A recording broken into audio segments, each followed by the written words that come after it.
इस बार गांव में ठंड कुछ ज्यादा ही पड़ रही थी। कई लोग तो रजाई ओढ़कर अपने घरों में दुबके थे। हवा चुभन भरी थी। धुंध लगातार गहराती जा रही थी और रात का सन्नाटा थोड़ा थोड़ा डर भी पैदा कर रहा था। सब कुछ शांत था, पर उस खामोशी के भीतर एक अजीब सी बेचैनी तैर रही थी, मानो रात खुद कुछ कहने वाली हो। उस रात हम लोग प्रतिदिन की तरह ही दिन भर का कामकाज निपटाकर 3-4 गांव वाले चौपाल पर जमा थे। सालों से हमारी यह आदत रही है कि काम खत्म करके यहां बैठते हैं, थोड़ी देर गपशप करते हैं, तब जाकर सुकून मिलता है। अरे भाई, इस साल तो ठंड ने सच में कहर ढा दिया है। रात को लगता है जैसे माघ महीने वाला पाला पड़ रहा हो। सुबह सुबह ट्रैक्टर स्टार्ट करने से पहले ही हाथ सुन्न पड़ जाते हैं। इतनी कड़क ठंड पहले कब पड़ी थी, याद ही नहीं पड़ता। मुझे तो उस बात की चिंता है जो प्रीतम ने कल रात कही थी। बस वही बात मेरे दिमाग में घूम रही है। अरे किस बात की चर्चा कर रहे हो तुम दोनों?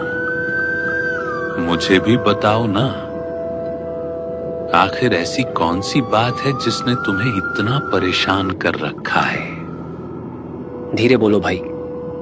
प्रीतम ने बताया कि कल रात नदी के किनारे एक अजीब सी परछाई घूम रही थी। एक औरत की परछाई, वह भी बिल्कुल अकेली। उसे देखकर तो प्रीतम बेहोश होते होते बचा था। अरे भाई, ये हवा तो सच में हड्डी खंपा देने वाली चल रही है। और देखो, काफी रात भी हो गई, लेकिन अपना कहानी वाला धर्मपाल काका अभी तक आया ही नहीं। उसे तो अब तक पहुंच जाना चाहिए था। काका के बिना तो चौपाल का माहौल जमता ही नहीं। अरे देखो, शायद धर्मपाल काका आ रहे हैं। सबकी नजरें अंधेरे में टिकी थीं। धुंध इतनी घनी थी कि कुछ भी साफ दिखाई नहीं दे रहा था। तभी दूर से एक आकृति धीरे धीरे उभरती हुई दिखाई दी। करीब आने पर पता चला वह कोई और नहीं, गांव के कहानी सुनाने वाले धर्मपाल काका थे। काका बिना एक शब्द बोले चौपाल में आए और धीरे से आकर आग के बिल्कुल पास बैठ गए। अरे काका, आज आपने इतनी देर कैसे कर दी? हम सब आपका ही इंतजार कर रहे थे। कहीं गांव से बाहर या दूसरे खेत पर गए थे क्या? अरे दिनेश, थोड़ा खेत पर काम था रे। वही निपटाते निपटाते देर हो गई। और इस बार तो ठंड भी बहुत ज्यादा पड़ रही है। अरे सोनू, तू जा जरा शिवू की दुकान से चाय लेकर आ। चाय नहीं होगी तो कहानी में मजा कैसे आएगा? आप सही बोलते हो काका। कहानी सुनते सुनते गर्म चाय पीने का मजा ही कुछ और होता है।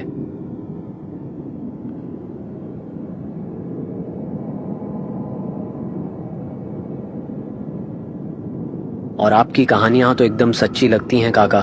ऐसा लगता है जैसे सब कुछ अपनी आंखों से देख रहे हों। बस कर रे जहीर, तू मेरी इतनी तारीफ मत कर। आज जो कहानी मैं तुम सबको सुनाने वाला हूं, वो कोई आम कहानी नहीं है। ये मेरी आंखों देखी सच्ची घटना है, जो मेरे साथ तब घटी थी जब मैं बस 27 साल का जवान लड़का था। और सुन, ये ऐसी बात है, अगर तुम इसे अकेले सुन लोगे ना, तो तुम्हारी रूह तक कांप जाएगी। अरे काका, आप अपनी कहानी सुना भी दीजिए। तो सुनो, ये उस समय की बात है जब मैं करीब 27 साल का नौजवान था। उस रात मैं एक रिश्तेदार के यहाँ दावत में गया था। सब कुछ ठीक था, बातें, लोग, रौनक भी। लेकिन जब मैं वहां से वापस लौट रहा था, तब तक रात बहुत गहरी हो चुकी थी और पिछले 2-3 दिनों से लगातार बारिश हो रही थी। उस दिन भी मौसम कुछ ठीक नहीं था। बारिश का मिजाज भी बड़ा अजीब था। एक पल जैसे पूरी तरह थम जाती और अगले ही पल अचानक पूरी तेजी से जोरों से बरसने लगती। ऐसा लगता था जैसे आसमान भी कुछ कहना चाहता हो। मैं थोड़ा आगे बढ़ा तो मुझे सामने एक चाय की दुकान दिखाई दी। मैं धीरे धीरे उसकी तरफ चल पड़ा। सोचा चाय पीकर थोड़ी गर्माहट मिल जाएगी। लेकिन अजीब बात यह थी कि उस चाय की दुकान को छोड़कर इस रास्ते पर दूर तक कोई दुकान नहीं थी। आसपास कोई आदमी भी नजर नहीं आ रहा था, सिर्फ दूर दूर तक सन्नाटा। बाहर बिजली कड़क रही थी, पर बारिश अब भी तेजी से गिर रही थी। इस सुनसान माहौल में मुझे भी हल्का हल्का डर लगने लगा। मैं उस सुनसान चाय दुकान में चुपचाप बैठा ही था, तभी अचानक एक बूढ़ी औरत मेरे बिल्कुल पास आकर रुक गई। वह कुछ पल तक मुझे बस घूर ही रही और फिर धीमी कांपती हुई आवाज में बोली, अरे बेटा, जरा एक बात कहूँ, थोड़ा आगे तक छोड़ देगा क्या? यह रास्ता बहुत सुनसान है, अंधेरा भी घना हो गया है, अकेले जाने से डर लग रहा है, बरसात में पैर फिसलते रहते हैं, ऊपर से मैं बूढ़ी अम्मा हूँ, पैर भी अब पहले जैसे नहीं चलते, बस थोड़ा साथ चल दे बेटा। आप किस तरफ जा रही हैं अम्मा?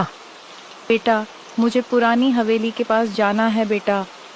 अम्मा, मैं तो चौराहा पुल जा रहा हूँ। तू किस रास्ते से होकर जा रहा है? वह पुल वाला रास्ता है क्या? हाँ अम्मा, पुल वाले रास्ते से ही जा रहा हूँ। पर आप ये क्यों पूछ रही हैं?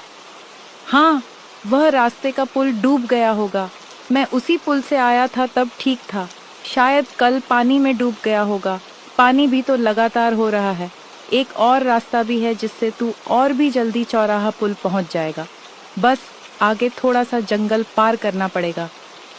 यह सुनकर मैं काफी खुश हो गया था, लेकिन एक पल के लिए तो लगा था कि पुल डूब गया है और अब घर कैसे जाऊंगा। तभी मैंने उस बूढ़ी अम्मा से कहा, ठीक है अम्मा, चाय पी लेता हूँ, फिर चलते हैं आगे। फिर मैं और वह बूढ़ी औरत अपने मंजिल की ओर निकल पड़े। रास्ता पूरा सुनसान था। पहले से बारिश थोड़ी कम हो चुकी थी, लेकिन बिजली लगातार कड़क रही थी। थोड़ी दूर जाने के बाद बूढ़ी औरत बोली, बेटा, यही जंगल वाला रास्ता है। अम्मा, आपका घर और कितना दूर है? बस सामने ही है। जंगल का रास्ता पकड़कर हम आगे बढ़ते गए। हर कदम के साथ ऐसा लग रहा था जैसे अंधेरा हमें निगलता जा रहा हो। चारों तरफ घना जंगल था। पेड़ों की टहनियां हवा में ऐसे झूल रही थीं जैसे कोई परछाई हमें देख रही हो। दूर से जानवरों के चिल्लाने की आवाजें पूरे जंगल में गूंज रही थी, और वो आवाजें जितनी दूर से आती हैं उतनी ही करीब महसूस होती हैं। ऊपर से मैं एक अनजान व्यक्ति के साथ जा रहा था। उसके कदमों की आहट शांत थी, इतनी शांत कि अजीब लग रही थी। मुझे डर लग रहा था, दिल जोर जोर से धड़क रहा था, लेकिन मैं कुछ कर ही नहीं सकता था। बस आगे बढ़ना ही मेरी मजबूरी थी। अचानक बारिश और तेज हो गई। हवा के साथ साथ बारिश की बूंदें भी देह पर तीर की तरह लगने लगी। उस तेज तूफान में वो बूढ़ी औरत अचानक रुक गई और मुझे बोलने लगी, बेटा, और 2 कदम चलने के बाद मेरा घर आ जाएगा, और बारिश भी काफी तेज गिरने लगा है। तुम इतनी बारिश में आगे नहीं जा पाओगे। तुम मेरे घर आज रुक जाओ, कल सुबह निकल जाना। ठीक है माँ।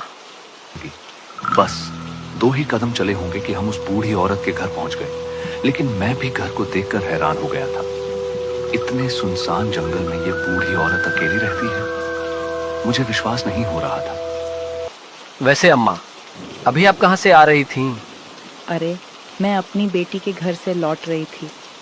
मैं मन ही मन सोचने लगा, कोई बेटी अपनी माँ को इतनी रात को थोड़ी छोड़ सकता है? मुझे इस बात पर बिल्कुल भरोसा नहीं हुआ, और बारिश से रुकने का नाम नहीं लिया। आसमान काली घनी घटाओं से ढका रहा। बारिश लगातार गिर रही थी। तभी एक जोरदार बिजली गिरी, जैसे सब कुछ शांत हो गई। अचानक कहीं से किसी औरत के चिल्लाने की आवाज आई। मुझे ऐसा लगा कोई आसपास से चिल्ला रहा है, लेकिन मैं जब घर आ रहा था तब साफ साफ देखा था कि इस घर के अलावा आसपास कोई एक भी घर नहीं था। फिर ये किसकी चिल्लाने की आवाज थी? अम्मा, घर में और भी कोई है क्या? नहीं बेटा, घर में तो कोई नहीं है। इस पूरे जंगल में मेरा ही अकेला घर है। लेकिन अम्मा, मैंने तो किसी लड़की के चिल्लाने की आवाज सुनी थी। अरे बेटा, आपका वहम होगा। किसी के चिल्लाने की आवाज तो नहीं आई थी। मुझे यहाँ पर सब कुछ अजीब लग रहा था, जैसे कि यह सब कुछ कोई करवा रहा था। हम दोनों वहीं खड़े बातें कर रहे थे कि अचानक मेरी आंखों के ठीक सामने से एक लंबा सा झुका हुआ साया तेजी से सरकता हुआ जा रहा था। उसकी हरकतें इंसान जैसी नहीं थी, और एक पल को लगा जैसे कोई डरावना साया की तरह गुर्राता हुआ जीव अंधेरों में छिपकर हमें देख रहा हो। वो बूढ़ी औरत ठीक मेरे सामने खड़ी थी। उसकी नजरें ऐसी थीं मानो सीधे मेरी आंखों में घूर रही थी। तभी अचानक आसमान चीरती हुई एक जोरदार बिजली गिरी। इस एक झटके के लिए वह बूढ़ी औरत का हुलिया एक भयानक रूप में तब्दील हो गया। उसकी आंखें भूत जैसी लाल हो चुकी थीं और शरीर जगह जगह से कटा पटा था। तभी हवा में धूल का एक भभका उड़ा। थोड़ी ही देर पहले मैंने एक पल में जो देखा, उसका मौका देखते हुए मैं जितनी तेज दौड़ सकता था उतनी तेज दौड़ा, जब तक कि वह भयानक जंगल पार नहीं हुआ। बारिश रुकने का नाम ही नहीं ले रही थी और बिजली भी बार बार कड़क रही थी। काफी देर लगातार भागने के बाद आखिरकार मुझे दूर एक गांव दिखाई दिया। जैसे ही मैं गांव के भीतर पहुंचा, मेरी नजर एक ऐसे घर पर पड़ी जिसके बाहर कुछ ग्रामीण बैठे थे। मैं सीधा उन्हीं की ओर बढ़ गया। अरे कौन हो भाई, इतनी रात को कहां से आ रहे हो? मेरे साथ जो भी घटा था, हर बात मेरी उन गांव वालों के सामने बताई। मेरी बातों को सुनकर वे सब स्तब्ध रह गए थे और मेरी तरफ देखते रहे। अरे भाई, वहां नीचे देखते रहोगे क्या? ऊपर आकर बैठो। मैं कांपते कांपते ऊपर गया था और सबके बीच बैठ गया। मेरी हिम्मत नहीं हो रही थी कि मैं वहां से घर की तरफ जाऊं। आज मेरे साथ जो हुआ था वही बार बार जहन में घूम रहा था और उसे सोच सोच कर मेरा डर और बढ़ रहा था। ऊपर से जोरदार बिजली यह बोल रही थी और पानी झरता जा रहा था। क्या तुम उसी छोटे जंगल वाले रास्ते से आए हो? अरे भाई, उस रास्ते में तो अक्सर अजीब अजीब घटनाएं होती रहती हैं। अच्छा किया जो तुम वहां से भाग निकले, क्योंकि कुछ साल पहले उसी रास्ते पर एक बूढ़ी औरत का घर था। उस दिन भी जोरदार बारिश और तूफान चल रहा था। तभी एक भारी भरकम पेड़ उसके घर पर गिर गया। वह वहीं दबकर मर गई। तभी से लोग उस जंगल से होकर आने जाने से डरते हैं। उस रास्ते की रात में तो हवा भी अजीब सी लगती है। उस रात मुझ में इतनी हिम्मत नहीं बची थी कि घर वापस जा सकूं। गांव वालों से थोड़ी देर बातचीत करने के बाद एक काका ने मेरे लिए वहीं सोने का इंतजाम कर दिया। मैं चारपाई पर लेट तो गया, लेकिन आंखों में नींद का नामो निशान नहीं था। रास्ते में देखा हुआ वह भयावह मंजर बार बार दिमाग में घूम रहा था। मैं जितना सोने की कोशिश करता, उतना ही डर मेरे भीतर जाग उठता और मुझे पूरी रात जगाए रखता। अगले दिन सूरज की पहली किरण पड़ते ही मैं जल्दी से अपने घर की ओर लौटा। रात का डर अभी भी मन में ताजा था, इसलिए गांव से निकलते वक्त भी मेरे कदम अपने आप तेज हो गए। उस रात के बाद मैंने कसम खा ली थी कि जिंदगी में कभी भी शॉर्टकट नहीं लूंगा। घर जल्दी पहुंचने की जल्दी में जिस जंगल के रास्ते से मैं आया था, वही रास्ता मेरी सबसे बड़ी गलती बन गया। उस खौफनाक अनुभव के बाद मैं जहां भी जाता, पहले रास्ते की पूरी जानकारी लेता, फिर ही कदम आगे बढ़ाता। काका, आपने जो कहानी सुनाई है ना, अभी भी ऐसा लग रहा है जैसे वो सब मेरी आंखों के सामने ही हो रहा हो। सच कहूं तो डर के मारे मेरे पूरे बदन में सिहरन दौड़ गई और मेरे रोंगटे खड़े हो गए। एक बात हमेशा याद रखना, जिंदगी में अगर कभी किसी सुनसान जगह पर या जंगल के रास्ते में कोई तुम्हें मिले और मदद मांगे, तो बिना सोचे समझे आगे कदम मत बढ़ाना। ऐसी जगहों पर कौन असली है और कौन नहीं, ये समझना आसान नहीं होता।